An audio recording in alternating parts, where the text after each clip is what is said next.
ngày ní là cái lương do pi sẽ chi về thoa không cả bạc bó có đôi chia slide thành nhà sầm khăn để ôn ban chốt nơi không chi về hiệp để chăm ngày do bao bằng riêng ôn chẳng cùng ai khát bé là cái đăng nghề tha về bạc bó dương thử thơ ấy khá xin ngược chói ban này kêu chi mà tao chi lá này kêu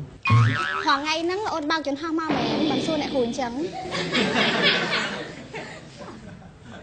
ban này kêu chi nằm bố nhưng tôi đào rồi sau mà tố tao mới dương đào rồi mà tố hay là một sản hiệp tao mới dương trừ cái sau mà tố hay dương lược trường tới dương mua ghé từ một cái ban này kêu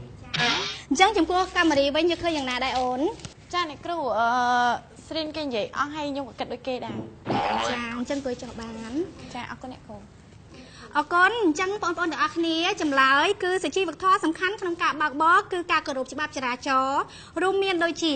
មិនបើកលើសល្បឿនកំណត់គោរពច្បាប់ចរាចរណ៍គោរពភ្លើងស្តុបនិងប្រការសំខាន់គឺមិនចែងក្នុងពេលខណៈពេលដែលមានគ្រោះថ្នាក់បើសិនជាបងប្អូនអាចបើកបរបានដោយដែលអ្នកគ្រូរៀបរាប់ខាងលើនេះបានន័យថាបងប្អូនគឺជាបុគ្គលម្នាក់ដែលអាចបើកបរមានសេចក្ដីវត្ថុក្នុងសង្គមអ្នកគ្រូចូលបើសិនជាយើងជាប់នៅភ្លើងស្តុប2ម៉ោងអីទៅធ្វើម៉េចទៅអ្នកគ្រូចុះបើនៅពេលដែលយើងចែងគ្នាស្រាប់តែមានឡានមួយនៅពីមុខយើងតើយើងគួរតែកិច្ចគេឬក៏គេជាអ្នកកិច្ចយើងអ្នកគ្រូចូលបើសិនជាមានក្មេងមួយរត់កាត់ម៉ូតូយើងតើយើងគួរតែចាប់ប្រាំងម៉ូតូឬក៏យើងត្រូវឲ្យក្មេងនេះឈប់ចាអ្នកគ្រូហើយចុះនៅពេលដែលខ្ញុំឆ្លងខ្នល់បានដល់ពាក់កណ្ដាលផ្លូវហើយស្រាប់តែមានឡានមួយជែងមកពីខាងឆ្វេងហើយមកពីខាងស្ដាំផងតើខ្ញុំគួរតែទៅមុខឬក៏ខ្ញុំថយក្រោយអ្នកគ្រូឈប់បងប្អូនទាំងអស់គ្នាបងអូនចង់ដឹងមែនអត់ហ្នឹងសំណួរដែលសួរអ្នកគ្រូអញ្ចឹងបានអ្នកគ្រូ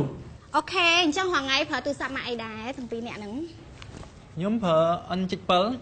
ខ្ញុំ iPhone អ្នកគ្រូចាអញ្ចឹងមាន iPhone ល្អឲ្យដើរលេងហ្គេមចោលលួចឡានហ៎ស្គាល់ច្បាស់អ្នកគ្រូព្រោះការខ្ញុំនៅរៀនជាឡៃកិច្ចសាលាលេងរហូតចា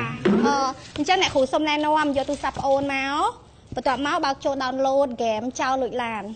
ហើយបងអូនសាកមើលអាស្ថានភាពដែលសួរអ្នកគ្រូមិញហ្នឹងណាបន្ទាប់មកបើសិនជាបងអូនធ្វើបានអញ្ចឹង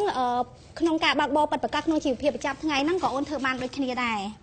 ចុះការរៀនបើកមែនតើដូចគ្នាអ្នកគ្រូចាអូខេអញ្ចឹងបើបងអូនបើកឡាននៅក្នុងទូរស័ព្ទដៃដែលអ្នកគ្រូប្រាប់មិញហ្នឹងបានណាចាំមិនន័យថាជីវិតប៉ັດបងអូនបើកឡានហ្នឹងក៏ដូចគ្នាដែរ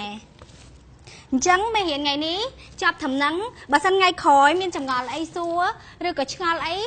មានពេលអ្នកគ្រូនឹងអញ្ជើញប៉ូលីសចរាចរណ៍មកជួយបកស្រាយឲ្យច្បាស់លាស់បន្ថែមទៀតអញ្ចឹងបងប្អូនអាចសម្រាកបានថ្ងៃនេះ